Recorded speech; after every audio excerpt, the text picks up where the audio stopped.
venho caminhando nas últimas semanas, no livro de Gênesis, sobre a trajetória de Abrão. E hoje para nós é um dia significativo na história de Abrão, porque hoje é o dia que marca. Abrão nunca mais vai ser Abrão. Abrão, a partir de hoje, na nossa leitura e na nossa exposição, ele agora é Abraão.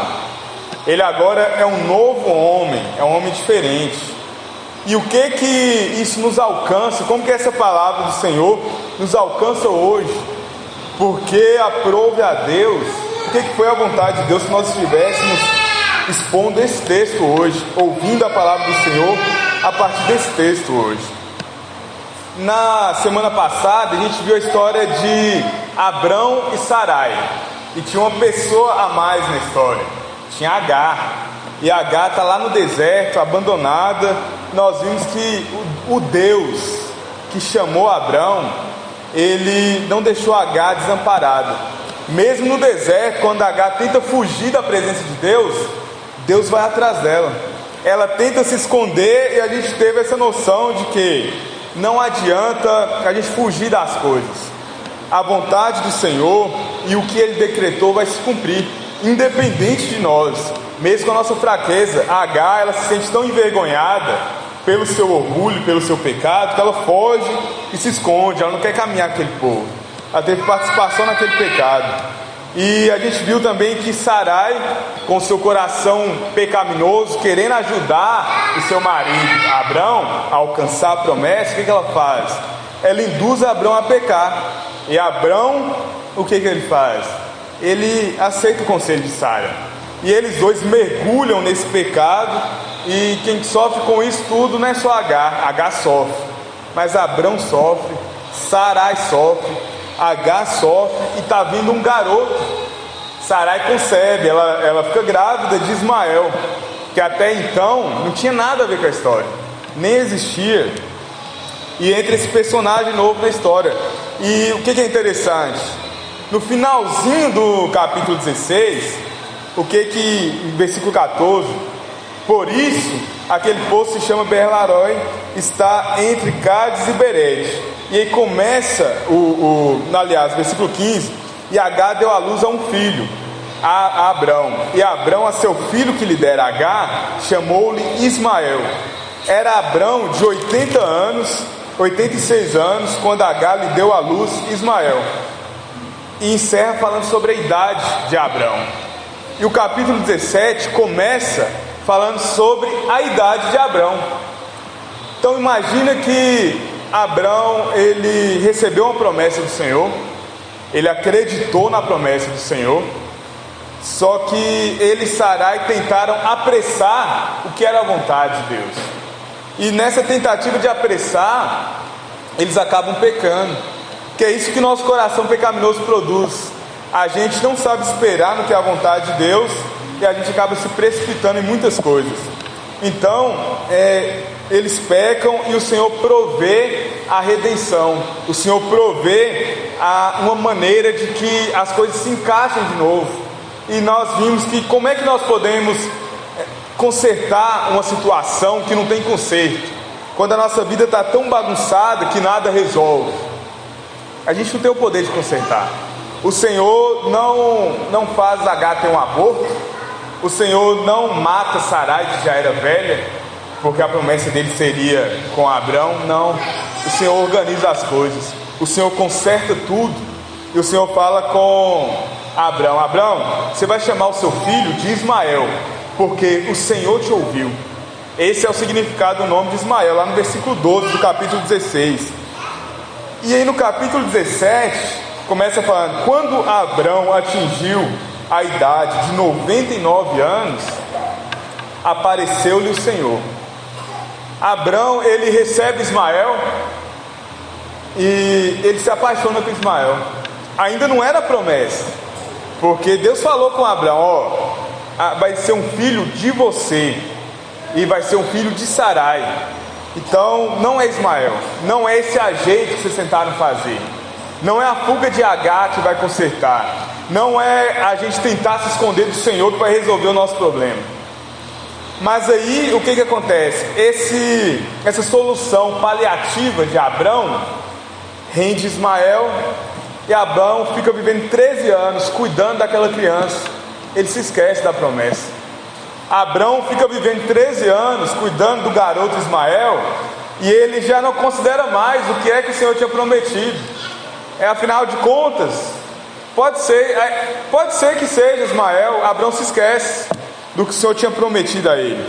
Nós vamos dividir esse capítulo 17 em 4 partes e em 4 pontos. Então, do versículo 1 ao 8, o texto nos fala sobre o Deus da aliança, e o nosso título é Aliança. Nós vamos falar hoje sobre a aliança do Senhor, essa aliança que foi preparada no capítulo 16 e ela é aplicada no capítulo 17. Do versículo 1 ao 8, o texto nos fala sobre o Deus da aliança, como o Senhor fala, quanto a mim, no versículo 4, e essa é a base dessa parte, do 1 ao 8. Do 9 ao 16, nós vamos conhecer o povo da aliança. Quem é o povo a quem essa aliança alcança?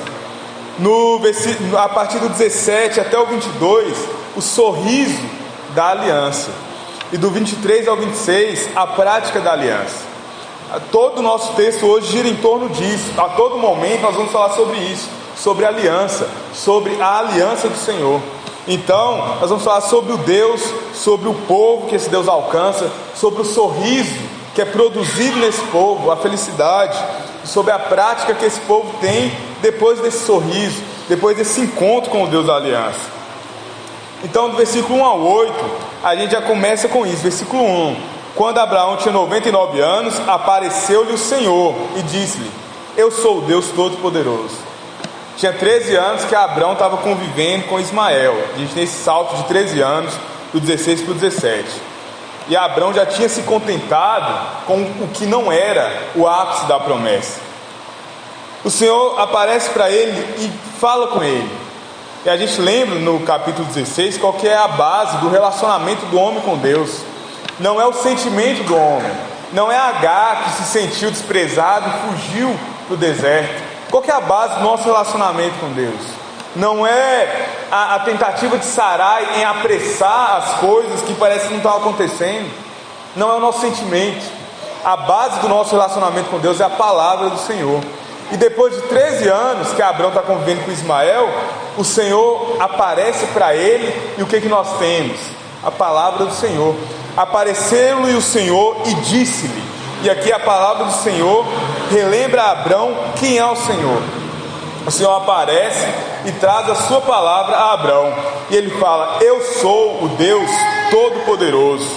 Então, quem é esse Deus a quem Abraão já tinha se esquecido? É interessante, Abraão tinha se contentado com Ismael, e Deus fala: não, eu sou Todo-Poderoso. Você está se contentando com pouca coisa, você está achando que você está alcançando, mas olha, eu sou o Deus Todo-Poderoso.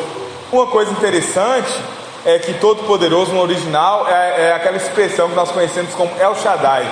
El Shaddai é Todo-Poderoso. Abraão aparece e lembra Deus aparece e lembra para Abraão quem ele é. Eu sou o El Shaddai, eu sou o Deus Todo-Poderoso. Você está se contentando com pouca coisa, você está se alimentando de pouca coisa. E quando ele fala que ele é o Todo-Poderoso, ele está falando para Abraão: eu tenho poder suficiente, em mim está todo o poder. Eu sou o Todo-Poderoso, eu sou o El Shaddai. Eu tenho poder suficiente para fazer todas as coisas. Eu tenho poder suficiente para te sustentar. Eu te sustento, eu sou o Todo-Poderoso, o El Shaddai.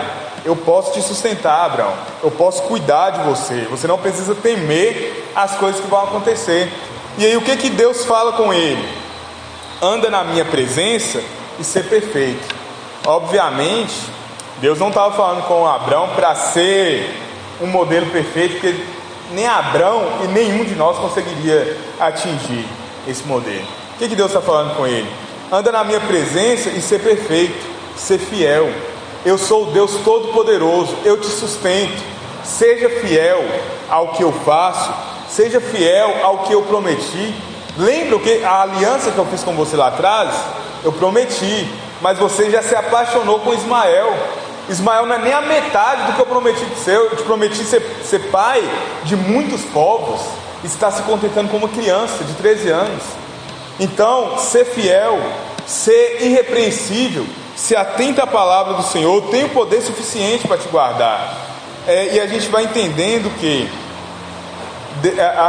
não há nenhum outro meio de viver piedosamente fora do depender de Deus. Não há nenhum outro meio de viver em justiça a não ser dependendo de Deus. Porque todas as vezes que nós tentamos agir fora da dependência de Deus, nós agimos com injustiça. Então nós já começamos a enxergar o que Deus quer falar com Abrão aqui. E Abrão vai entender claramente o que Deus está falando com ele. Lembra lá atrás? Apareceu-lhe o Senhor e disse-lhe, depois de 13 anos. Abrão nem lembrava mais.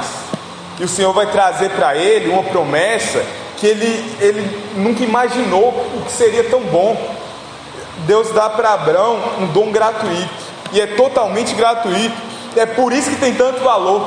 Porque é de graça, mas não é de graça assim. Imagina que alguém vai te dar alguma coisa. Você vai falar assim: eu queria uma bicicleta. E a pessoa te dá uma bicicleta. Que bom, eu pedi uma bicicleta. Mas imagina que você nunca conheceu uma bicicleta e você recebe um carro. É muito mais do que você pensou que poderia receber.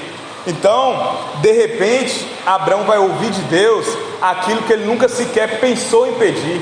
Vocês lembram que ele vai se contentando? Lá no capítulo 15 ele fala: tem um servo aqui que ele trabalha muito bem, talvez seja nele que o Senhor vai fazer com que eu seja pai de muitos povos. Ele é como um filho adotivo. O Senhor fala: não, vai ser da sua carne, da sua descendência. E aí ele se mete naquela confusão com Sarai e Agar, e ele vai tentando se contentar, ele vai tentando encontrar maneiras de ter prazer com as coisas que ele vê, mas ele não está tendo contentamento em Deus, ele está tendo contentamento nas coisas. E Deus mostra para ele, Deus vai falar com ele, de repente, uma coisa que é muito mais grandiosa do que ele sequer ousou pedir, do que ele sequer imaginou. Nunca lhe veio à mente, ele nunca imaginou isso. Isso vai ser concedido a ele. Isso é um dom verdadeiramente gratuito, sem que quem recebe nem sequer deseja aquilo. Assim é o nosso chamado, assim é o chamado de Deus para as nossas vidas. É o que Isaías fala: eu vou chamar de meu povo, Oséias, o profeta Oséias, vou chamar de meu povo quem não é meu povo. Isaías fala: eles ouviram o Evangelho, mas eles não buscaram ouvir. Eu vou chamar aqueles que rejeitaram, aqueles que nunca conheceram o que era o bem de ser feito filho de Deus.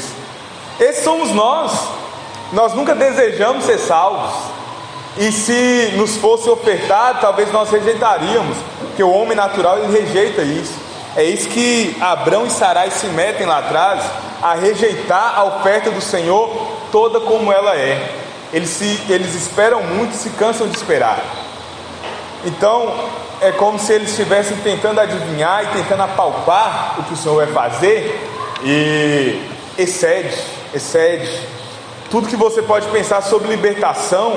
A libertação do Senhor para as nossas vidas excede tudo que você pode pensar de bênção. As bênçãos que nós temos em Jesus Cristo excede isso, é maior. É um dom totalmente gratuito, porque quem recebe nunca sequer desejou, nunca sequer pensou, almejou. Por isso que é tão gratuito, é tão de graça e é tão maravilhoso. Então o que Deus fala com ele? Ser fiel, anda na minha presença e ser fiel. Eu sou o Deus Todo-Poderoso, eu sou o El Shaddai. Qual que é a reação de Abrão diante disso? Imagina que Abrão, de repente, ele se desmonta, porque diante da palavra de Deus, ele se lembra da promessa que o Senhor fez para ele lá atrás. Esse Abrão que estava se contentando com Ismael, ele se lembra quem é o Deus Todo-Poderoso, o Deus que tem poder sobre todas as coisas. Versículo 3: prostrou-se Abrão, rosto em terra, e Deus lhe falou. E Abrão, ele se coloca nessa posição totalmente humilhada, ele se humilha. Esse é o resultado da adoção gratuita de Deus. Esse é o resultado de alguém que foi feito filho de Deus, foi feito povo de Deus. Essa é a nossa reação diante da palavra de Deus, irmãos. Você foi adotado pelo Senhor, o Senhor te adotou como filho, você recebeu essa adoção gratuita, porque esse é o resultado da adoção gratuita, do dom gratuito, do presente que nós sequer poderíamos imaginar, poderíamos desejar, do presente que nós rejeitamos com o nosso orgulho, na nossa tentativa de autojustificação, de produzir quem vai ser o nosso libertador, assim como Abrão tentou produzir com Sarai. Então Abrão, ele se humilha, e quando ele se prostra, ele estava dizendo para o Senhor: eu estou disposto a obedecer, eu estou disposto a viver isso, eu estou disposto a ser fiel, a ser obediente. E aí o Senhor fala a ele, e a gente ainda está falando sobre o Deus da promessa. Versículo 4: quanto a mim, será contigo a minha aliança, serás pai de numerosas nações. Mais uma vez o Senhor está trazendo para a mesa, para a conversa. Você se contentou com Ismael, você traiu a gente fez a aliança, o sacrifício, eu passei no meio do sacrifício, você só descansou. Mas quanto a mim, eu serei fiel à aliança, será contigo o meu pacto, o pacto que eu fiz será contigo. Quanto a mim, será contigo a minha aliança, você vai ser pai de muitas nações. Em Ismael isso não faz sentido nenhum, mas o que Deus fala com ele? Será pai de muitas nações. Abrão já não será o teu nome, e sim Abraão. Por quê? Por pai de numerosas nações te constituir. E aqui o Senhor muda o nome de Abrão. Abrão recebe um novo nome. Abrão já não será o teu nome, e sim Abraão. Mais uma vez, a gente busca produzir tantas coisas, a gente quer agradar a Deus com tantas coisas que nós fazemos, mas o amor de Deus, Ele não encontra em nós. Deus não busca em nós alguma coisa. O amor de Deus cria em nós o que vai agradar a Deus. O amor de Deus não encontra, mas cria aquilo que é agradável a Ele. Ele produz para si, e Ele chega para Abraão e fala: você traiu a aliança, Abraão. Pois é, então eu vou te mudar, você vai receber um novo nome, você vai ser um novo homem. Abrão já não será o teu nome, e sim Abraão. Por quê? Por pai de numerosas nações te constituir. E por causa disso, porque você vai ser pai de numerosas nações, o seu nome vai ser mudado. O próprio nome de Abrão, que significa um antepassado antigo, vai passar para Abraão, que é pai de uma multidão. E aí nós nos lembramos, Abrão, ele abre mão de toda a sua fama, ele sai de Ur dos Caldeus, e ele vai caminhar para uma terra para onde ele não sabia onde era. O Senhor fala com ele: eu vou te fazer um novo homem, eu vou te dar um novo nome. Esse nome vai ensinar para você e para as nações que hão de vir de você quem é Abraão. Em que momento foi mudada a vida de Abraão? O motivo pelo qual Ismael veio, você se precipitou, mas agora você vai ser um novo homem. Abrão já não será o teu nome, e sim Abraão.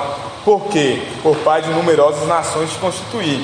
E ele continua falando o que ele vai fazer nessa aliança: far-te-ei fecundo extraordinariamente, de ti farei nações, e reis procederão de ti.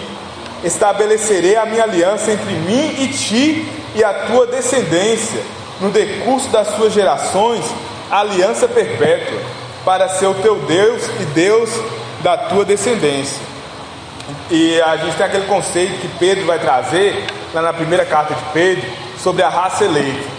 Então, que raça eleita é essa? É o que Deus está falando. Deus chama dentre todos os povos, Deus chama dentre muitas nações um povo para si.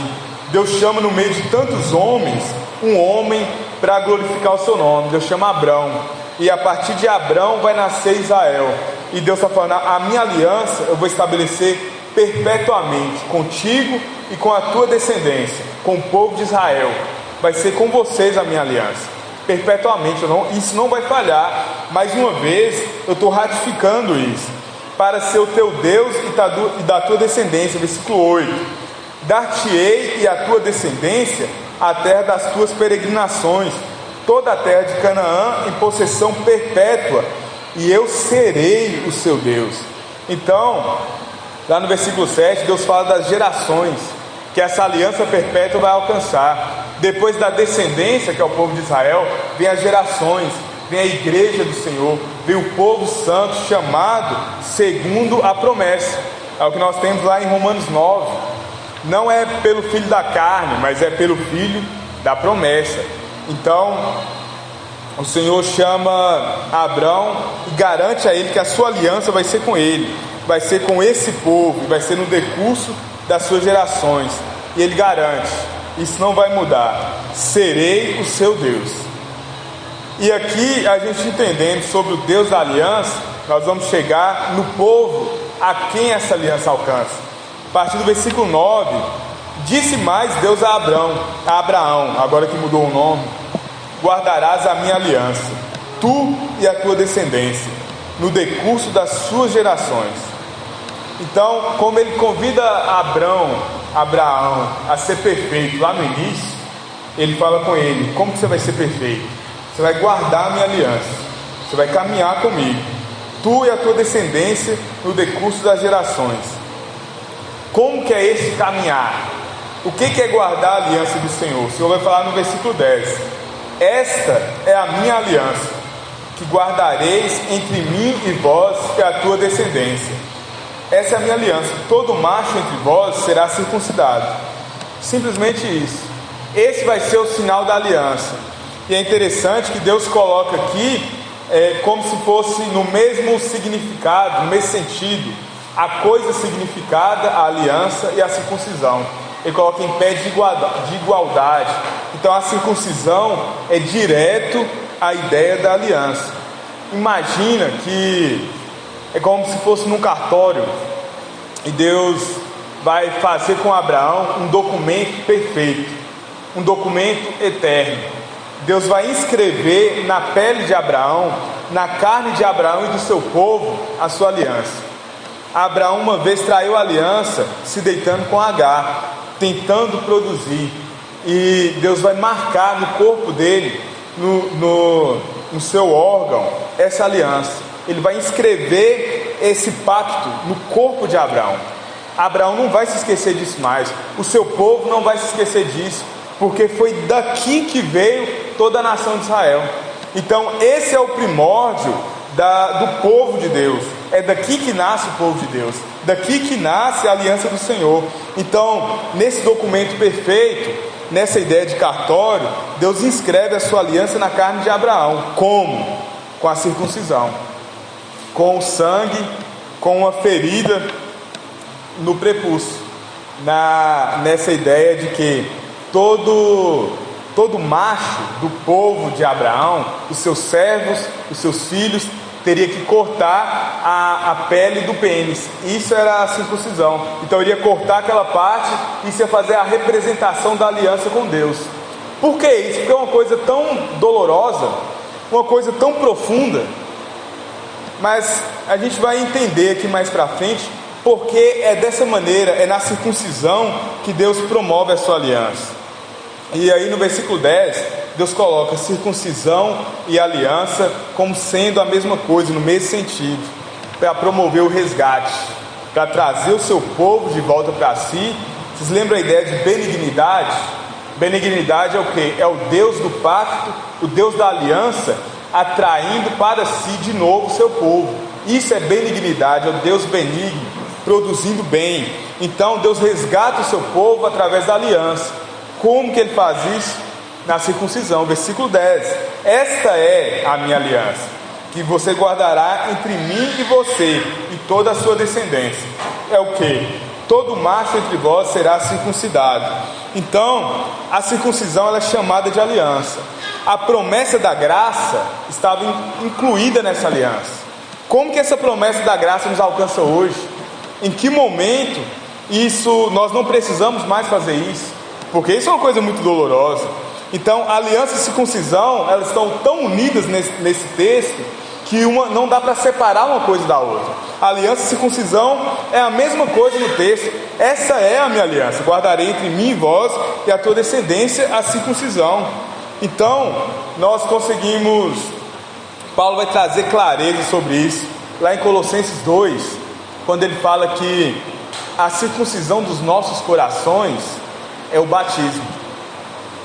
o sacramento do batismo, para nós, é a circuncisão do povo de Israel.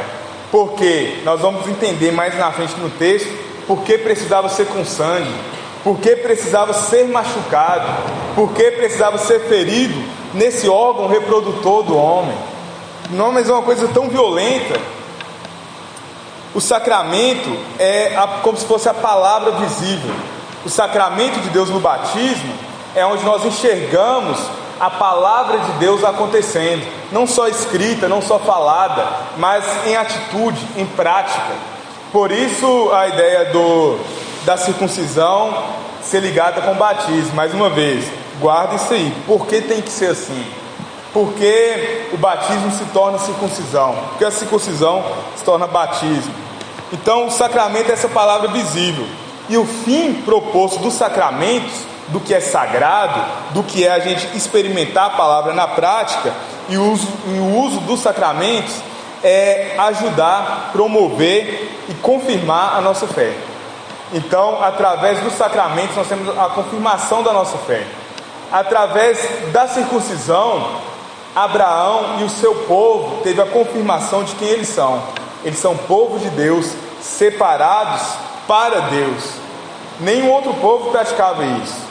E o Senhor manda Abraão para que ele pratique isso, para que cada vez que nasça uma criança, eles se lembram do que aconteceu de uma maneira bem prática, de uma maneira bem verdadeira e bem literal, com sangue, para que cada vez que um adulto se converta ao povo de Israel, ele se lembre e entenda qual foi o peso de Adão e Eva terem traído a aliança do Senhor, qual foi o peso de Abrão e Sarai terem duvidado da aliança do Senhor, qual é o peso disso.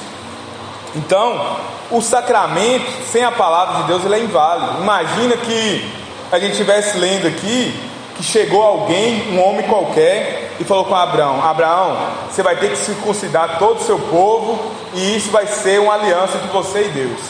Qualquer pessoa que tivesse falado isso com Abraão, isso seria uma loucura, porque isso traz para nós uma imagem chocante de sangue, de ferida, de dor. É uma coisa, como que a gente vai dizer uns para os outros para fazer isso? Mas, mais uma vez lembrando, sacramento sem a palavra de Deus, ele não vale nada. Seria uma loucura se não fosse o próprio Deus que tivesse ordenado a Abraão para ele fazer isso. E não é sem motivo, irmãos. Nós vamos descobrir no texto qual é o motivo. Por que o Senhor ordena a Abraão que ele circuncide todo macho, todos os filhos que nascerem ali dos seus servos e os seus filhos? Versículo 11 ao 13. E Deus continua falando. Ele falou o que vai ser a aliança, vai ser a circuncisão. Versículo 11: circundareis a carne do vosso prepúcio, será isso por sinal de aliança entre mim e vós.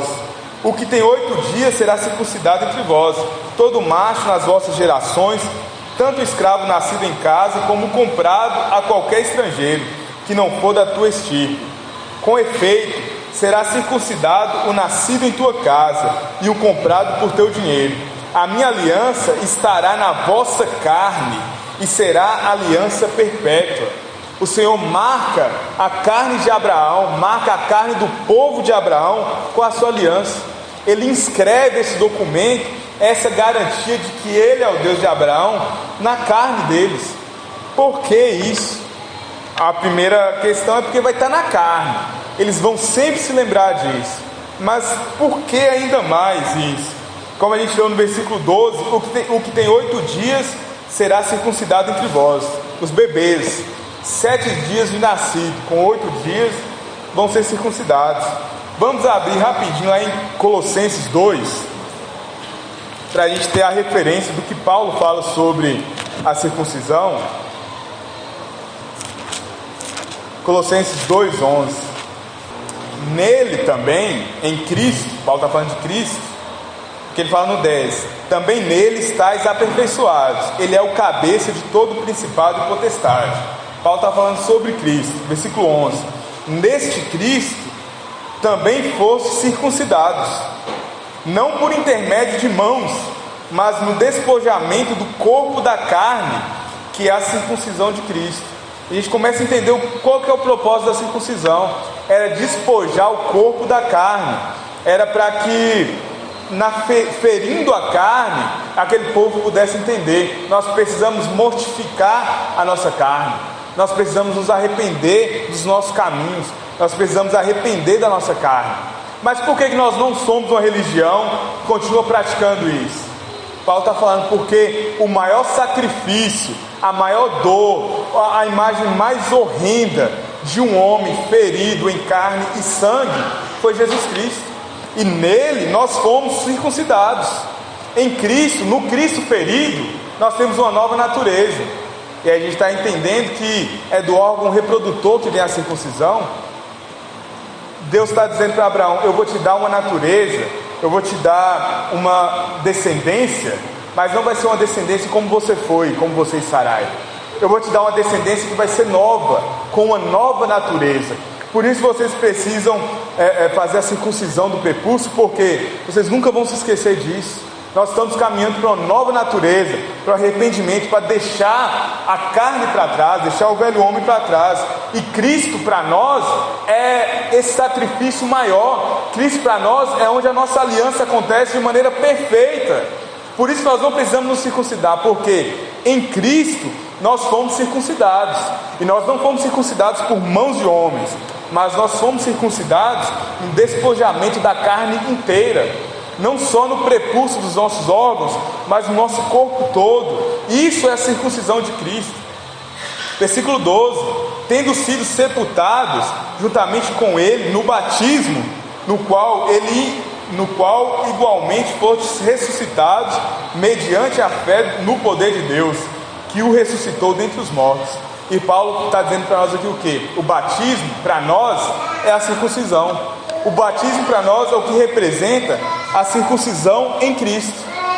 Se nós fomos circuncidados em Cristo, nós recebemos o batismo, porque nós recebemos a nova natureza. O que significava antes a morte de um pedaço de carne, representando que aqueles homens deveriam morrer e a sua natureza seria nova, para nós representa a morte do nosso corpo inteiro. Nós somos sepultados com Cristo.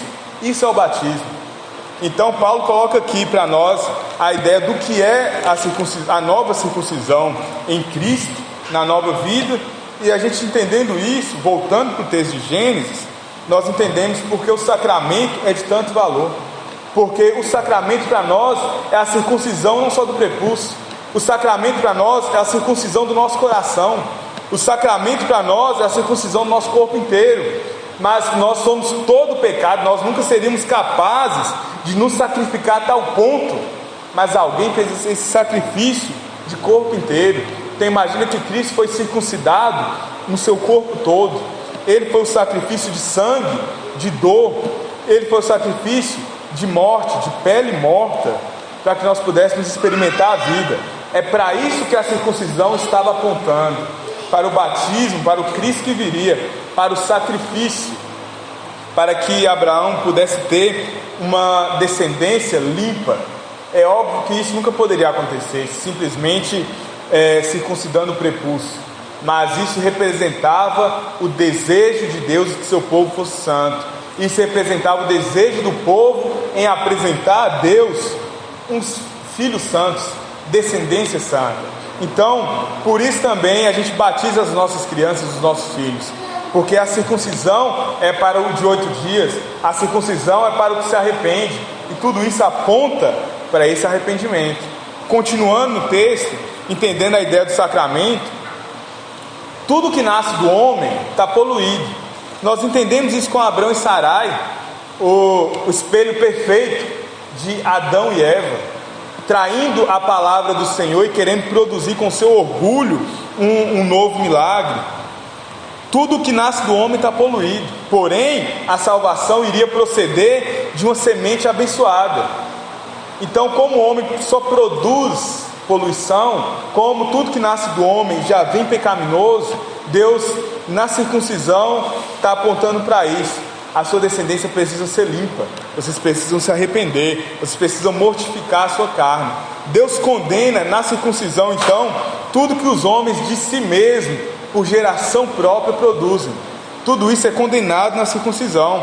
Os homens são induzidos, mais uma vez, a mortificar a carne, a matar a sua carne, através da ideia da circuncisão, através da circuncisão do prepúcio, da onde vai vir a sua descendência. Eles são lembrados. Nós precisamos nos mortificar, nós precisamos nos arrepender. Então a circuncisão é esse sinal de arrependimento. Versículo 15, continuando ainda sobre o povo de Deus, o que Deus fala também a Abraão, mas agora para o novo Abraão, para Abraão, um novo homem. Disse também Deus a Abraão: a Sarai, tua mulher, já não lhe chamará Sarai, porém Sara. Por que Deus também muda o nome de Sara? Deus muda o nome de Sarai para Sara.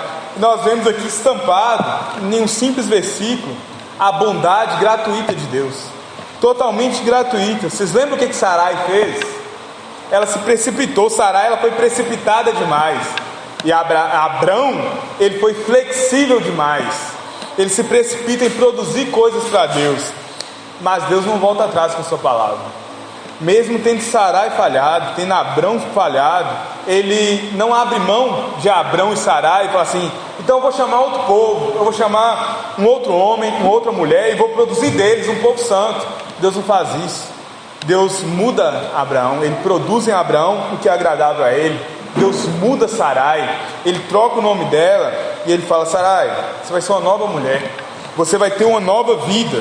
A bondade gratuita de Deus então brilha com muito mais clareza. Fica muito mais claro que Deus, ele é totalmente bom. Ele não rejeita o povo que ele chamou para si. Ele é um Deus tão bom e verdadeiro, pois ainda que os homens impeçam o curso da bondade do Senhor com as suas artimanhas, com seus obstáculos, Deus faz com que a sua bondade alcance os homens. Ainda que os homens impeçam a graça do Senhor, Deus faz com que a sua graça alcance os homens. Ele é totalmente bom e é por isso que a sua graça é maravilhosa, ela é irresistível. Quem pode resistir à graça do Senhor? Ainda que nós tentemos trair a sua aliança e intentemos por isso, porque o nosso desejo é pecaminoso, o Senhor faz com que a sua graça nos alcance. O que faz a graça ser, como a gente falou no início, do dom gratuito, já é de graça, mas ela é ainda mais maravilhosa, porque depois do seu erro, a graça do Senhor não te rejeita. Depois do seu erro, a graça do Senhor, ela te persegue. Vocês lembram de Agar no deserto fugindo? Uma pecadora, e o Senhor vai atrás dela. Agar no deserto, ela tenta se esconder de todos, se esconder com o seu pecado, mas o Senhor vai atrás dela. A graça do Senhor nos persegue, e isso torna a sua graça mais maravilhosa. Então, Sarai, tua mulher, já não lhe chamará Sarai, porém Sara. Participar da aliança do Senhor, ser povo da aliança de Deus, inclui totalmente não sermos mais pertencentes de nós mesmos. Nós não nos pertencemos mais, portanto, inclui e requer que nós nunca mais sejamos os mesmos. Pertencer à aliança de Deus vai mudar tudo o que nós sonhamos um dia. Pertencer à aliança de Deus vai mudar muitos dos nossos planos, vai mudar os nossos nomes. Nós vamos ser novas pessoas, conhecidos por outras coisas, não mais pelos nossos pecados do passado, mas pelo nome que o Senhor nos chama. Isso é maravilhoso, porque o Senhor começa a nos limpar, a nos dar uma nova identidade, uma nova vida, a dar pertencimento a esse povo, ao povo da sua aliança. Então imagina como que Deus, ele é tão poderoso em chamar todas as coisas à existência. A partir do nada, lá em Gênesis 1, a gente vê que Deus chama tudo a criação, e Ele cria todas as coisas. Isso é muito maravilhoso. E a gente vê aqui na história de Abraão e Sara, que o Senhor, Ele é muito mais maravilhoso, não só porque Ele criou tudo, mas porque Ele tem o poder de criar, a partir de seres tão miseráveis, tão pecadores, uma nação santa. Ele tem o poder de, a partir de uma natureza pecaminosa, criar um novo homem. A partir de uma natureza totalmente pervertida, criar um novo homem totalmente santo, criar um novo coração. Se fosse simplesmente criar tudo, ele já era muito poderoso. Mas imagina que do lixão, do que é mais imundo, do monturo, Deus criou uma coisa limpa. Isso faz dele ser muito mais poderoso ainda. E é o que ele fala com Abrão lá no início: eu sou El Shaddai, eu sou o Todo-Poderoso. Eu tenho poder não só para criar, eu tenho poder para fazer uma nova criação, para fazer de você um novo homem, uma nova mulher, para te dar uma nova história, para mudar a sua vida. E aí a gente vai caminhando. O que Deus fala com Abraão ainda no versículo 16? Abençoá-la-ei e dela te darei um filho. Sim, eu a abençoarei, eu que a abençoarei. Você não vai produzir, você não vai tentar produzir mais. Chega, confia na minha palavra. Sim, eu a abençoarei. Eu sei que vocês duvidaram, mas eu vou fazer isso. Quem está falando isso aqui é o Deus Todo-Poderoso. Eu vou abençoar Sara, e dela eu vou te dar um filho. Sim, eu vou te dar um filho. E ela se tornará nações, reis de povos procederão dela. Uma coisa interessante sobre o nome de Sarai é que tanto Sarai quanto Sara tem o mesmo significado. Sarai significa princesa, e Sara também. Só que Sarai aponta para o fato de ser uma princesa que veio de um rei, uma princesa que veio de um homem poderoso. Sara, o nome que ela recebe novo agora, não é em sua fama própria, não é uma princesa poderosa. Sara agora é uma princesa da qual procederá reis. Esse trocadilho do Senhor com Sarai e com Sara, o mesmo significado, só que Deus produz da mesma coisa uma coisa totalmente boa, que a gente nem poderia imaginar. A nossa tentativa de sermos novas pessoas fora de Deus é falha. A nossa tentativa de agradarmos a Deus fora da sua vontade é totalmente falha. A gente sempre vai acabar falhando como Abrão e Sarai. Mas como Abraão e Sara, procedendo da vontade de Deus, a gente tem uma aliança verdadeira com o Senhor. A gente pode se gloriar na vontade de Deus, a gente pode confiar na vontade de Deus. E nós vamos ver aqui no texto, versículo 17: então se prostrou Abraão, mais uma vez ele se prostra. E vocês perceberam que até agora Abraão está calado. Até agora Abraão não falou nada, está só ouvindo o Senhor falar. Então se prostrou Abraão mais uma vez, rosto em terra, e se riu e disse consigo: a um homem de 100 anos há de nascer um filho? Dará à luz Sara com seus 90 anos? E por muitas vezes a gente vê muitas pessoas falando, né, que como se Abraão estivesse debochando do Senhor. Como que o Senhor pode fazer isso? Como se Abraão estivesse duvidando. Mas como nós vimos, Deus mudou o nome dele, mudou o nome de Sara. Como as coisas vêm caminhando. Abraão aqui, ele está besta com tudo que o Senhor pode fazer. Ele está exultando de alegria. Sabe quando você solta aquele sorriso? Você fala assim: nossa, eu nunca imaginei uma coisa dessa. Eu nunca pensei que isso poderia acontecer dessa maneira. Esse é o Abrão lá do início, que não sabia o grande presente que ele ia receber do Senhor.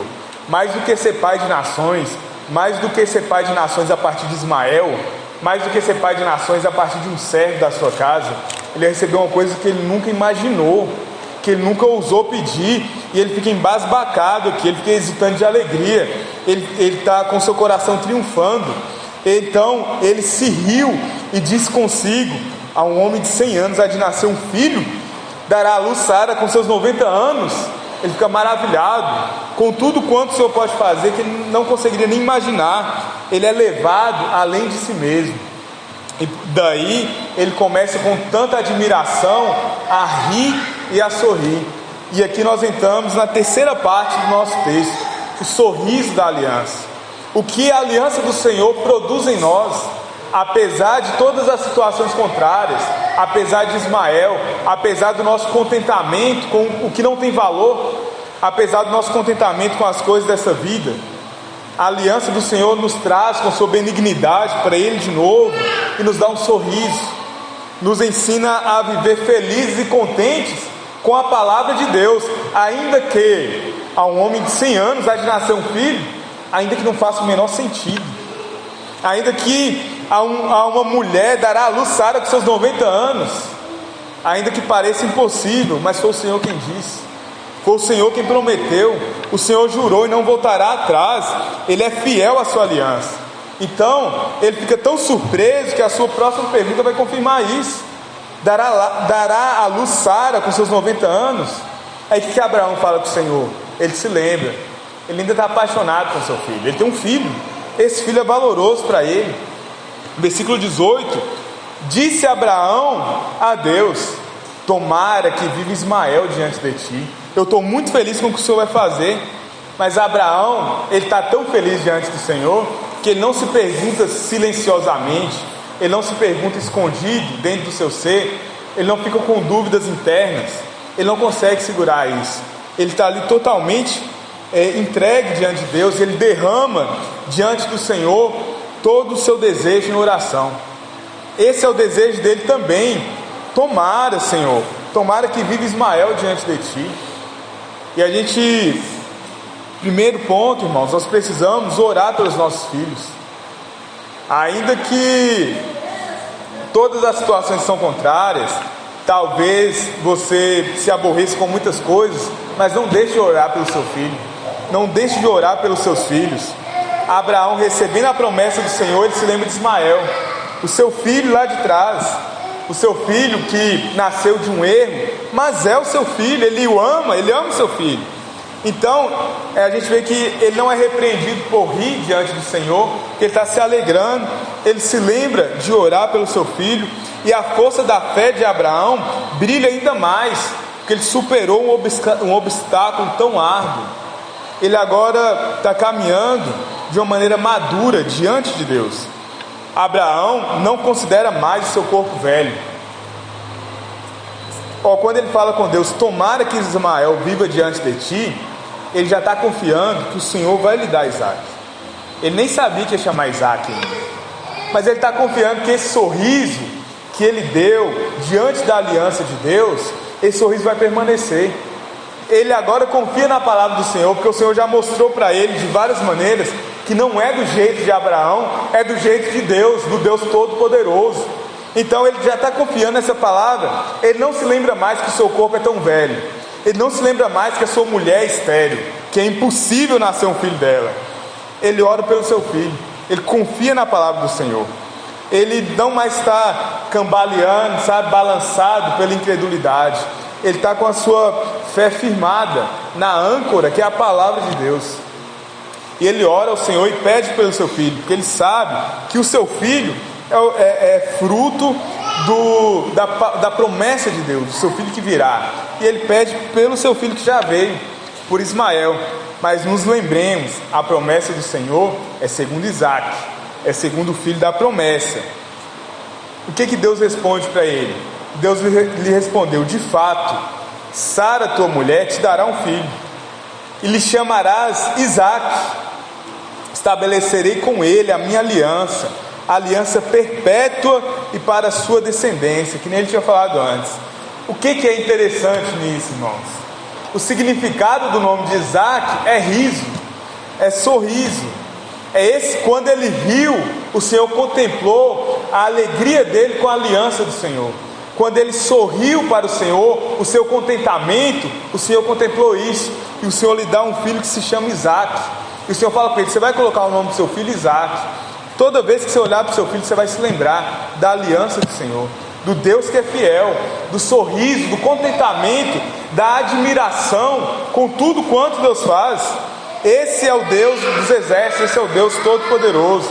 E lhe chamarás Isaque, estabelecerei com ele a minha aliança perpétua para a sua descendência. Versículo 20: quanto a Ismael, eu te ouvi. E aí mais uma vez, o nome de Ismael significa Deus te ouve. Quanto a Ismael, eu te ouvi, eu vou abençoá-lo, falo-ei fecundo e o multiplicarei extraordinariamente, gerará 12 príncipes, e dele farei uma grande nação. A minha aliança, porém, estabelecer-la-ei com Isaque, o qual Sara te dará à luz, neste mesmo tempo, daqui a 1 ano. Então, o que Deus está falando com ele? Ismael é o filho que você produziu, você foi capaz de produzir. Ele é da sua descendência, ele é de sangue. Mas o meu pacto, a minha aliança é com Isaque. é com o filho da promessa, porque a minha aliança toda vai ser com a descendência da promessa. Como que isso nos alcança hoje? Nós não somos descendentes de Isaac, nós não somos descendentes de sangue de Abraão e nem de Ismael, mas nós somos descendentes, filhos da promessa do Senhor. Essa é a promessa do Senhor, que o Redentor, o Jesus Cristo, iria nascer da aliança, iria nascer de Isaac, como? De Jacó, da descendência de Jacó. Ele é o Deus de Abraão, Isaac e Jacó. Então a minha aliança, eu vou estabelecê-la com Isaac, o qual Sara te dará a luz. E aqui Deus amarra tudo. Não tem espaço para Sara ou Abraão tentar fazer um jeitinho como eles tentaram atrás. Não tem espaço para colocar um servo trabalhando. Não, a minha aliança vai ser com Isaac. Ele vai nascer daqui a 1 ano e vai nascer de Sara. Vai ser dessa maneira que eu estou falando. Não tem espaço para vocês tentarem colocar alguma coisa no meio disso. Não tem espaço para vocês colocarem a sua imaginação falaciosa de novo e tentar imaginar maneiras de ajudar Deus a cumprir a sua promessa. Disse Abraão a Deus: tomara que viva Ismael diante de ti. Porque você está esperando alguma coisa, você está preocupado com as coisas que passaram. Porque você está esperando que alguma coisa vai acontecer, você está se lembrando muito de Ismael, das coisas que já aconteceram. Então Deus está falando com ele assim: você confina os seus pensamentos, você coloca os seus pensamentos numa caixinha, dentro de uns limites muito estreitos, dentro de uns limites muito pequenos, porque você está querendo fazer com que a vontade do Senhor aconteça no que você está enxergando. Por isso você está preocupado ainda com Ismael. Se eu estou te falando que eu vou te dar um filho, segundo a minha aliança, eu vou cuidar de Ismael. Eu já te prometi isso lá atrás. Se lembre que você precisa abrir a sua mente para poder viver a promessa do Senhor.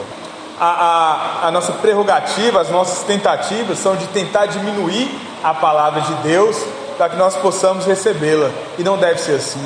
Nós é que devemos abrir a nossa mente para que nós possamos ter cada dia mais um conhecimento do Senhor e um conhecimento de nós mesmos. E aí no versículo 23, tomou pois Abraão a seu filho Ismael, e a todos os escravos nascidos em sua casa, e a todos os comprados por seu dinheiro, todo macho dentre os de sua casa. E o que ele fez? Tomou todos esses e lhes circuncidou a carne do prepúcio de cada um naquele mesmo dia, como Deus lhe ordenara. Então do versículo 23 até o 26, nós vamos ver a prática da aliança. O povo agora Abraão coloca o seu povo para praticar o que o Senhor tinha ordenado. A gente vê a obediência em Abraão e no seu povo. Olha o que Abraão faz, e é interessante que Moisés destaca. Ele não esperou alguns dias pensando, porque ele ia circuncidar o prepúcio. Ele não ficou adiando isso. Isso ia custar muito para ele. Naquele mesmo dia, ele foi cumprir o segundo o Senhor lhe tinha ordenado. Aquele Abrão que estava cambaleando antes na fé, agora ele confia perfeitamente e de maneira totalmente obediente na palavra de Deus. Então assim, ele não pensou 2 vezes antes de infligir sobre si a dor que aquilo lhe traria. Ele não fez caso disso, de fazer essa ferida em si mesmo. Ele colocou a palavra de Deus em oposição às várias tentações que poderiam aparecer. Ele colocou a palavra de Deus firmada sobre todas as dúvidas que poderiam aparecer. Ele não hesitou em produzir dor para si mesmo, para que ele pudesse participar e ser fiel à aliança do Senhor. Então, de tudo isso que a palavra do Senhor nos diz hoje, desse Deus que é fiel à sua aliança, o que nós podemos extrair, como nós podemos aplicar isso nas nossas vidas de maneira prática? Como eu falei sobre esses 4 pontos. O Deus da aliança, versículo 1 ao 8, que nós podemos tirar isso? Não há outro modo, não há outro meio de viver piedosamente, não há outro meio de viver com justiça, além do depender de Deus. Não existe outro meio. Depender de nós mesmos é fracassar. Depender das nossas qualidades é falhar. Pois o amor de Deus, ele não encontra, mas ele cria o que é agradável a ele. Nós precisamos parar de tentar produzir coisas agradáveis a Deus e nos prostrarmos diante de Deus como Abraão nos prostrarmos diante da sua palavra. Segundo ponto, sobre o povo da aliança. Participar da aliança inclui diretamente nunca mais sermos os mesmos. Inclui que nós pertencemos a outro Deus. Inclui que nós pertencemos ao Deus verdadeiro, não mais aos deuses falsos, pagãos. Isso inclui abraçar os sacramentos, abraçar a graça visível. Quem negligencia o batismo, quem não faz caso do batismo, ele está pisoteando o sacramento, ele está pisoteando o sangue de Cristo, ele está dizendo que ele não precisa disso. Ele não entendeu ainda o que é a promessa do Senhor. Ele pode até dizer que tem prazer na promessa de Deus, mas ele tem um falso prazer, ele tem um falso regozijo no que é a promessa, no que é a fidelidade de Deus. Ele não valoriza o batismo, ele não valoriza a circuncisão, ele desvaloriza a aliança. Terceiro ponto, sobre o sorriso da aliança, o sorriso que a aliança produz em nós, que nós não cambaleemos pela incredulidade, sendo levados por ventos de doutrinas, caminhando de um lado para outro, procurando respostas, procurando coisas que vão sanar as nossas dúvidas fora da palavra de Deus. Que essa aliança produza em nós um sorriso verdadeiro, mesmo que seja, por muitas vezes, esperando contra a esperança. Como Paulo fala lá em Romanos 4, que Abraão, ele crendo, ele esperou contra a esperança, ele esperou contra o que era visível. Quando Deus fala com ele, ele ri, e ele está feliz, ele está alegre, ele fala assim: a um homem de 100 anos vai te nascer um filho? Não tem condição, isso não pode acontecer. Mas a palavra do Senhor diz, a palavra do Senhor não falha, a palavra do Senhor é verdadeira. E a prática da aliança é o nosso último ponto. Não hesite, irmão, não tenha medo de obedecer ao Senhor, tenha orgulho de obedecer ao Senhor, não se envergonhe da palavra do Senhor. Se a Bíblia diz que um homem de 99 anos, daqui a um ano, com 100 anos, ele teve um filho chamado Isaac, isso é verdade. Não se envergonhe do que a palavra do Senhor diz, não se envergonhe do Evangelho, ele é o poder para a nossa salvação. Que a nossa obediência seja como a de Abraão, que a nossa obediência seja no mesmo dia. Ou então, nós, sendo filhos, nós vamos continuar vagando como Agar pelo deserto, e o Senhor vai continuar nos perseguindo. A graça não nos abandona, o Espírito Santo de Deus não vai nos abandonar. Uma vez selados, Ele não vai nos abandonar nunca. Então, o que para nós poderia ser motivo de regozijo, vivendo ao lado do Senhor, desfrutando da aliança, pode ser motivo de incômodo, que nós estamos experimentando a ira do Senhor. Então, que a nossa obediência seja dessa, no mesmo dia, que nós tenhamos orgulho de pertencer ao povo de Israel, que nós tenhamos orgulho de pertencer ao povo de Deus, nós tenhamos orgulho de ser a igreja do Senhor, a igreja pela qual o Filho de Deus se entregou e fez a circuncisão perfeita, fez a circuncisão que não foi manchada de sangue, fez a circuncisão que jorrou o sangue, o Cristo na cruz.